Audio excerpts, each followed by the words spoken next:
C'est un pied de nez à ces déformations, de quoi redonner le sourire des enfants atteints de la malformation, couramment appelée bec de lièvre, pourront à nouveau sourire à la vie.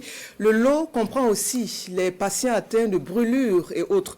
Cela à l'occasion d'une campagne de chirurgie réparatrice démarrée le 31 mars dernier à Sabou, dans la région du Centre-Ouest. L'activité se mène par le centre dénommé le Centre médico-chirurgical Saint-Maximilien Kolbe de Sabou, en partenariat avec l'association dénommée Sourici de l'Italie. Le point de Issoufou Kaboré et Pinidiano. Au centre médico-chirurgical Saint-Maximilien Kolbe de Sabou, une équipe mixte de chirurgiens italo-burkinabais. Ils sont prêts pour donner du sourire aux enfants atteints de la malformation de la lèvre supérieure, appelée bec de lièvre. Tout commence par ces bébés de 6 mois. Après l'évaluation préparatoire, l'anesthésie, le professeur Paolo et son équipe passent ici à l'intervention chirurgicale.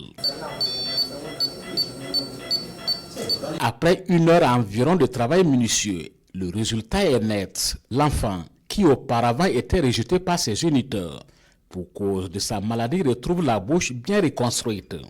C'est une campagne vraiment attendue, comme PDS le disait, parce que ça va permettre vraiment de transformer des vies, redonner le sourire à ses enfants, à leurs parents et permettre leur insertion sociale. Cette campagne de chirurgie réparatrice a débuté en 2023.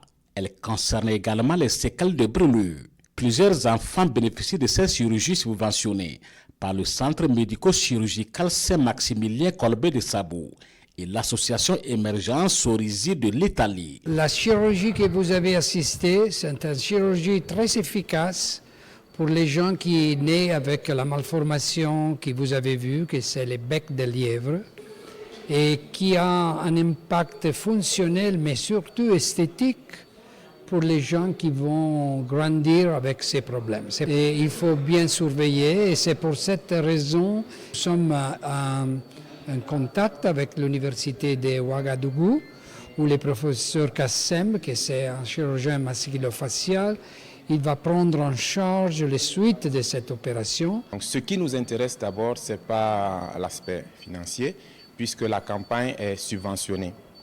Une intervention qui pourrait se faire à 300 000 ou 400 000 ici, c'est laissé à la disposition des patients et des accompagnants. Et nous demandons une participation de 10 000 si la personne est capable de donner ces 10 000. Autrement, nous accompagnons toujours ces patients-là. Souvent, on accompagne les patients jusqu'à leur retour. La première phase de cette campagne de chirurgie réparatrice et de brûlure prend fin le 5 avril 2025. Plusieurs enfants sont enrôlés pour cette opération. La prochaine phase est attendue au mois de juin prochain.